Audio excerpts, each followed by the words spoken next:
It's my great pleasure now to introduce one of our latest superstars, who is the recipient of the prestigious Seaman Innovation in Teaching Award, which was announced just a couple of weeks ago. He had the very onerous and difficult task of having to travel down to Naples, or Napoli, if you like, to pick up his award at the Seaman annual conference. Seaman, for those who don't know, is effectively the European Association of Business Schools and Management Educators, and we, I think for the first time, have actually won this award and are very, very proud of Tibor Vörös, who is going to spend a few minutes telling us exactly how he did it. Thank you very much, Tibor. Thank you, Stuart. All right, so ladies and gentlemen, welcome to the open day. Welcome to the CEU Business School. My name is Tibor Vörös. I'm going to be very short on my resume and just concluded that basically in the past 15-20 years, I have been working in various businesses and I have been working with various so-called simulations. Right, and basically the way how I got this award, this innovation award, is that I have done specific work on designing business simulations, developing business simulations, and working with these business simulations. And I thought there are two things I could do.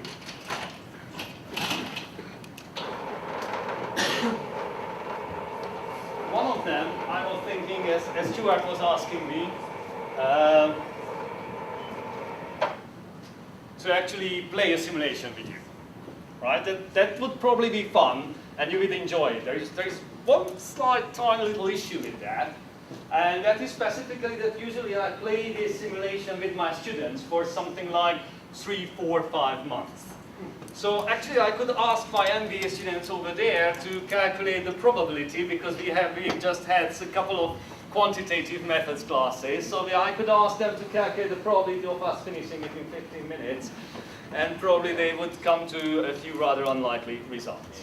So I was thinking that rather than actually talking about the simulations themselves, let me answer one specific question, and that is why I started working on simulations, and what is actually included in my simulations. Now, my MBA students know very well that I tend to start sort of rather at a mild voice, and then I become loud throughout the class and the lecture. So if I'm becoming too loud, they can just tell me to just sort of cool down and try to be slightly less loud. But nevertheless, what I would like to give you once again, just a very quick idea about why I decided to work with simulations. Okay? So basically, to some extent, it goes back about 15-20 years when I came back to Hungary. And I went to a friend of mine, and he was having his own family business, a small family business, startup business, and we were talking about what he was doing with his business, what his plans are, what he's going to do, what about the actual business, what are they doing. This was around 95, so that's when most of these small family businesses started up. Let's not get too personal here with this story. So let's assume that the guy was selling actually O-rings. Okay, O-rings, right? O-rings, those plastic thingies you have in coffee makers and so on, rings, which keep the pressure in or the pressure out. So they are tiny little things, not really important, nothing particularly important about them. Okay, all right. If you've heard about the Challenger catastrophe, you might reconsider it actually, because one of the reasons is the cold temperature, and because of this the O-rings became brittle, and that caused the gas leaking. But nevertheless, these are small things. And I was talking to my friend, and I was like, okay, how is business? And he was telling me, difficult, seasonal effect. I was like, huh? Seasonal effect. Wow, I was just imagining, you know, come Christmas, big Christmas shopping. I go there, 10,000 big pink O-rings, and I'm bringing them home at the Christmas tree, and my wife is there, and my dearie, I got you 10,000 O-rings, and they are all so wonderful pink color. She would be probably quite impressed. I haven't tried it, to be honest. So I was like, that's unlikely to happen. So let's think about what business you are in and what you are doing. So let me show you just one quick diagram. Don't worry, it will take about 15 minutes, right? Just to give you an idea about what I'm doing sometimes in my class and have an idea of how I started on this. So let's suppose that we are doing marketing, okay? And marketing, we are doing lots of marketing. We are having billboards with O-rings and everything. That, wow, O-rings are the best things in sliced bread. Go for it. It's great. Absolutely. Go for it. So that means that we are trying to actually increase demand. And hopefully, we get an increase there. Certainly there is a cap, there is a limit. I mean, even if we serve all the coffee machines and even all the Challenger type, well, they are not flying anymore, so it's unlikely to have a great demand there, but never mind. Even if we serve the little green Martians, we would still have a problem, because after all, the nearest habitat that we could go to, that's going to be a few light years, so it's unlikely to get there in 100 years' time. Nevertheless, the demand is increasing.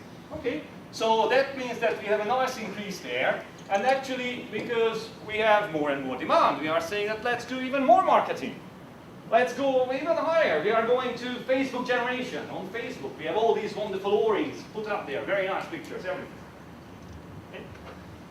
However, there is one side effect here that we might want to think about, that what happens with all this increased demand. This is a small family business.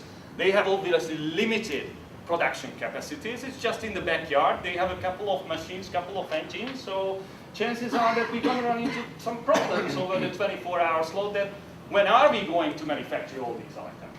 So this increased demand is actually going to end up with an increase in delivery time.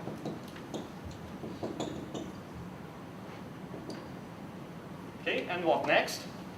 You are sitting there at home, you have just ordered via Amazon or eBay 5,000 O-rings. You are getting ready to cook all these wonderful meals and make all your coffee and everything, and it's not coming. It's just these O-rings are not coming. So you are waiting there, you are waiting, well, 1 day, 2 days, 3 days, 4 days, and it's still not coming. What the heck, so I'm going to order it from somebody else.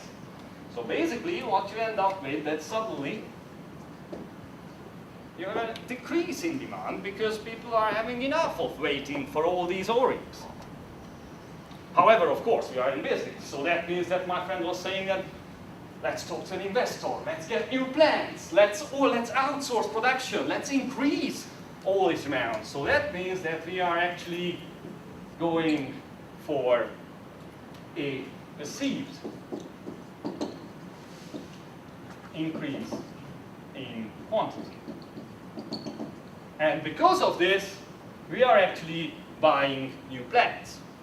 Or we are building new plants. We are outsourcing production. We are getting more products there in order to get ready for all this. Okay? So that means that we are actually getting a higher quantity, increasing it. And because of the increased quantity, we're going to end up with a decreased delivery. So that's wonderful. So what's that got to do with all this seasonality I was saying? So the idea is here, and probably some of you have seen this several times, it's actually a very common discussion. It's a very simplified case. That you have actually 2 lag times hidden in this system.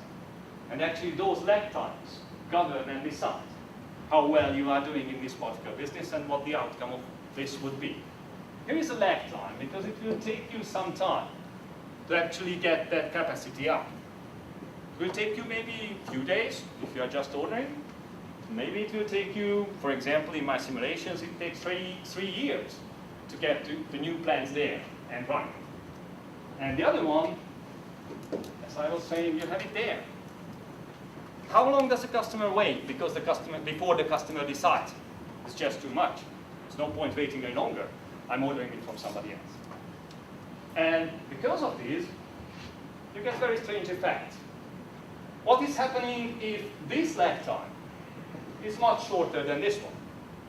Obviously what you end up with, you see an increase in demand, but because you cannot fill up all this demand, this is an old story, so nothing new there really, but because you cannot fill up all that demand, suddenly what you will perceive is that demand is decreasing. So basically, if you look at demand, This is going to look like this, because every time when you increase marketing, you get a demand increase, you get sales increase, but you cannot fill up all these demands, so customers will go to another competitor, and you will end up actually with a decrease again. Then you start the cycle again forever. However, if this lag time is actually much shorter than the lag time what the customer can wait for, then obviously, basically, you fill up the demand and the customer is still there and happy and waiting, and you have available products and you are selling it to your customer. Okay? So basically, this particular, and you end up with a curve which is very nicely going up and leveling out.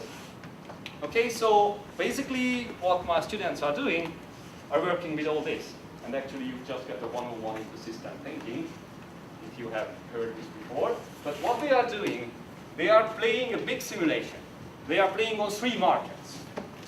US, Asia, Europe. They have plans. They have to manufacture. They have to do marketing. They have to figure out demand. How much demand in the different markets. They are competing against each other. They have to think about delivery time.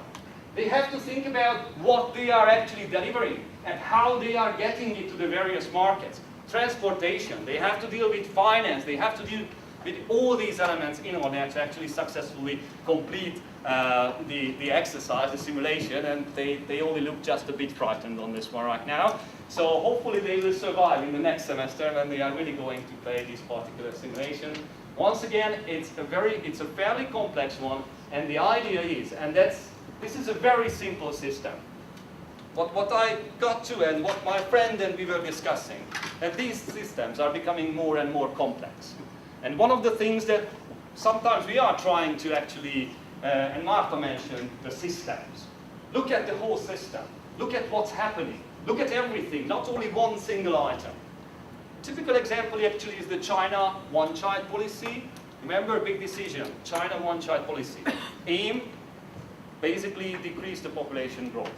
What happened? Anybody remembers or have seen it recently? With the male and female, because there is a preference in Chinese families for male children, male child. Therefore, they ended up with various approaches to try to make sure that they have a male child. So actually right now, the usual ratio is that you have about 100 female and maybe 102, 103 male children in a population, right? And now they are actually up to 114, 115, 116 even in the male among the male children. And that is causing real trouble. So basically, this was a particular decision that was taken, that was made, and the consequences were very difficult to predict. We are talking about an enormous population, certain cultural effects, big system, complex system, and the end results are something that was not quite expected by those who have made that decision.